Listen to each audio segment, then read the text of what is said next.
A poet is perhaps an unusual choice for an inspirational speaker. Poets, as a general rule, as a type, I wouldn't say all poets, but have a tendency to be a bit depressive, introspective. They want to go up in their garrets and write their poems and avoid people.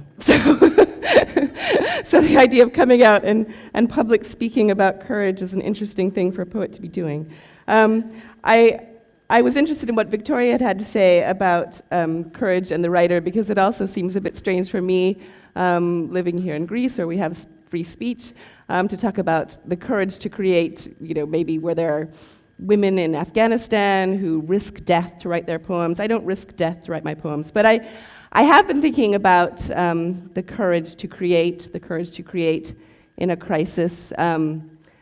And what keeps coming to my mind is a sentence by John Keats in one of his letters, where he defines a quality which he calls negative capability, which is something I'm sure many of you have heard of. He was talking about the genius of Shakespeare, what makes Shakespeare Shakespeare. And he defined negative capability as the ability to be in uncertainties, mysteries, doubt, without any irritable reaching after fact or reason. To me, this isn't exactly courage. I think of courage as maybe defined in this very sort of positive way, courage as mastering fear or conquering fear. And negative capability is something not quite that.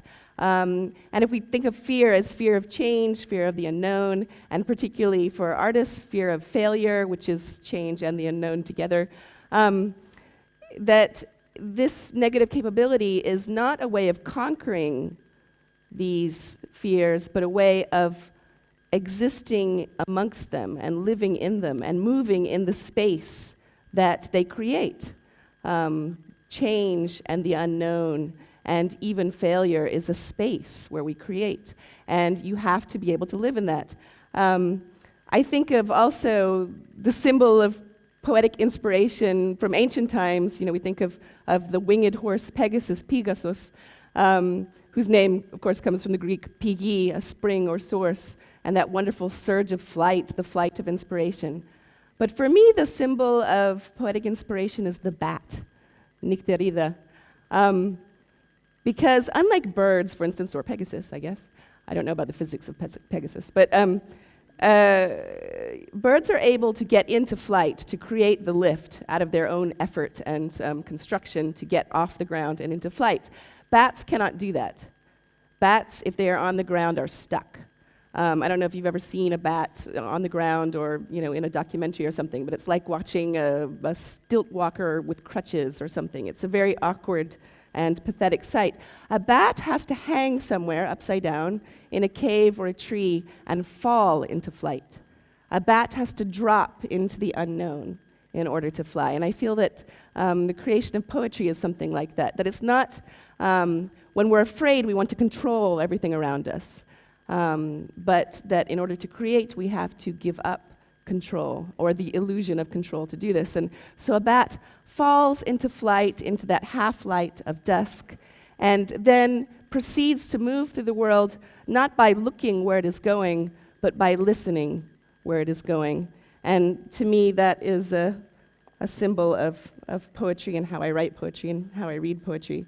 So this is a poem explaining an affinity for bats. That they are only glimpsed in silhouette and seem something else at first, a swallow, and move like new tunes difficult to follow, staggering towards an obstacle they yet avoid in a last-minute pirouette, somehow telling solid things from hollow, sounding out how high a space or shallow, revising into deepening violet. That they sing not the way the songbird sings, whose song is wrote to ornament finesse, but travel by a sort of song that rings true not in utterance, but hearkenings, who find their way to hear their voice bounce off the shape of things. And I'm sure you're all sitting there thinking, why, that was a sonnet. Yes, the other thing I guess I'm most known for is working within traditional forms, meter and rhyme, which has maybe not been the most fashionable thing in the last 80 years or so. There's a lot of misconception about form. I think people think of, you'll hear a lot about poetry being about self-expression and freedom of expression, and I'm not really for self-expression, I guess. I'm not really interested in expressing myself. I don't really think I'm that interesting. I'm interested in expressing the poem and finding out what the poem has to say to me and learning something from the poem. I mean, any teenager who's miserably in love will express him or herself in a poem. It's not necessarily a good poem. So I'm interested in how to express what the poem wants to say. And that, again, is a giving up of control. So for me, working within forms, within certain patterns, with some arbitrary rules, with rhyme, which is maybe the most mysterious of all the rhetorical devices because it creates reason where there is none. Why does womb and tomb rhyme? I mean, we seem to feel like it has some kind of magical connection, and each language has its own group of words that have that magical, magnetic connection of rhyme. So for me, working in form is about giving up control, giving up some control to the form, finding out what the poem wants to say. Maybe I'll end up on a line because it rhymes and I didn't know that's what I wanted to say. So as a mother also, which is also about giving up control, one of your fears as a poet who becomes a mother is that you're losing yourself, that you'll never be able to write again. People ask me what has being a mother, how has it affected my poetry? And my traditional line is, there is less of it. But at the same time, it also brings you into this gray area, this gray space, when you're up all night with a colicky baby in those strange hours like 3 a.m., and you have had no sleep. Sometimes that's when the creativity happens because you're not trying to control your thoughts. And my first poem I wrote after having my son, I was walking up and down, the room with this squalling, screaming infant. And that rhythm of walking and not thinking about, I've got to be writing a poem. I haven't written a poem in 9 months. Suddenly, the poem came about. And it was a triolet or triolette, which is a French fixed form with 8 lines. So that's kind of handy if you're a mother and you don't have a lot of time. 8 lines, and 2 of those lines repeat, so you don't even really have to write 8 lines. And then if you steal one of the lines, you only have to write 6 lines. I don't know, I can't do the math. But that's why I'm a poet. So this was the lullaby, as it were, that came out of that event. Triolet on a line apocryphally ascribed to Martin Luther. So I just stole the first line. Why should the devil get all the good tunes, the booze and the neon and Saturday night, the swaying in darkness, the lovers like spoons? Why should the devil get all the good tunes? Does he hum them to while away sad afternoons and the long, lonesome Sundays, or sing them for spite? Why should the devil get all the good tunes, the booze and the neon and Saturday night?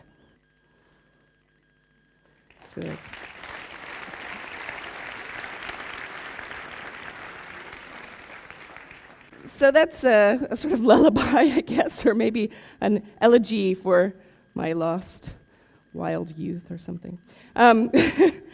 So these poems come about for me, working in forms, I don't know where the poem is going. The poem tells me where to go. I spend a lot of time reading children's books and re-exploring those fairy tales that are part of our growing up. But we misremember them. When you think of the Princess and the Frog, how does the princess turn the frog back into a prince? With a kiss. Unless you're reading the actual Grimm story, when she turns him back into a prince by throwing him against the wall. They're very strange, these stories, and very violent, and also things happen just because it's part of the narrative. There's no character development or anything, and yet there's something magical about this. So this is another of the sonnets, and it's titled Fairy Tale Logic. And I was thinking about how strange and scary these stories are. Fairy tales are full of impossible tasks. Gather the chin hairs from a man-eating goat, or cross a sulfuric lake in a leaky boat. Select the prince from a row of identical masks.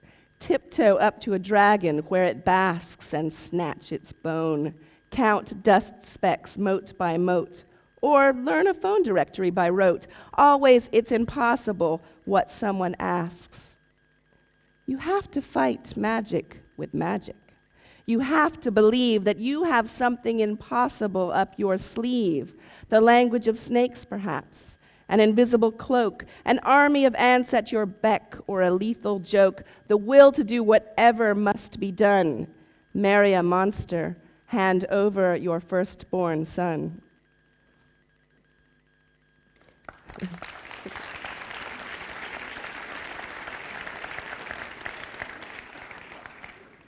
And some of my forms are not necessarily the traditional received forms of poems. I'm interested in all kinds of forms and structures. So this, from quite early on, I was writing about Greek mythology. I've lived in Greece since 1999, but even as a teenager, I was writing these poems about Greek mythology. I maybe do it a bit less now that I'm actually here in the middle of it all the time, and my son Jason's, on the playground with Xenophon and Andromeda and so on. But I'm still very interested in one of the myths that has always really fascinated me and artists and so on through the ages is the myth of Hades and Persephone and Hades, where he snatches this little girl picking flowers, as it were, and takes her down into the underworld where she becomes queen of the underworld. And I've written several poems about that. So this is a continuation of that obsession. That's the nice thing about it being an artist. You can do the same thing over and over again, and it's not OCD, it's art. First love, so this is a different kind of form, but I think many of you will recognize this particular form. First love, a quiz.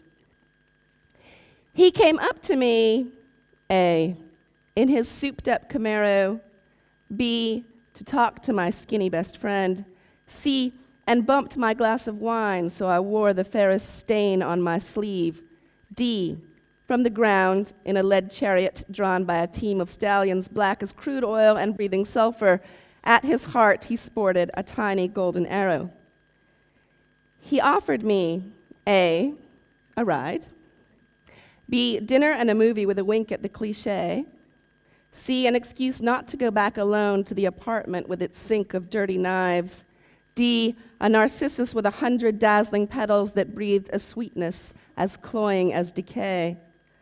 I went with him because A, even his friends told me to beware, B, I had nothing to lose except my virginity, C, he placed his hand in the small of my back and I felt the tread of honeybees, D, he was my uncle, the one who lived in the half-finished basement, and he took me by the hair. The place he took me to, A, was dark as my shut eyes, B, and where I ate bitter seed and became ripe, C, and from which my mother would never take me wholly back, though she wept and walked the earth and made the bearded ears of barley wither on their stalks and the blasted flowers drop from their sepals. D is called by some men hell and others love.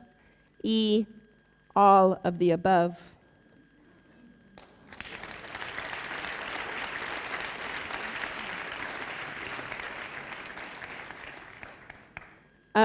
So my latest book is called Olives, a little bit of my life in Greece, I guess, in a sense. I wanted this black figure scene of the olive harvest, partly because it's also sort of a contemporary scene. It's not like olive picking has changed hugely in its methodology over the centuries. But the press wanted to put a cover with sort of William Morrissey wallpaperish, olives and leaves.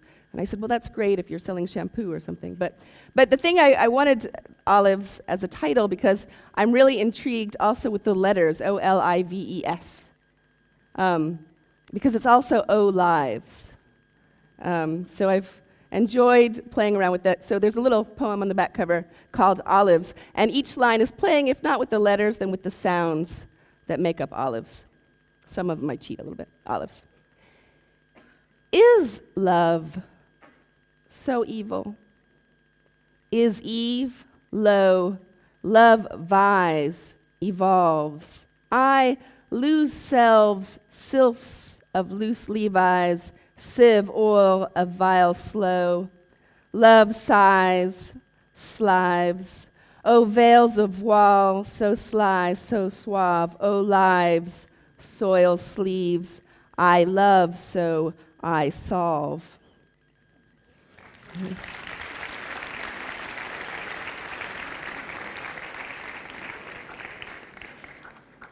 And I'll close with this poem, Ultrasound. Certainly having a child is scary in its own way and interesting and exciting. What butterfly, brain, soul, or both, unfurls here pallid as a moth? Listen, here's another ticker counting under mine and quicker. In this cave, what flickers fall, adumbrated on the wall, spine like beads strung on a wire, abacus of our desire, moon face where two shadows rhyme, two moving hands that tell the time. I am the room the future owns, the darkness where it grows its bones.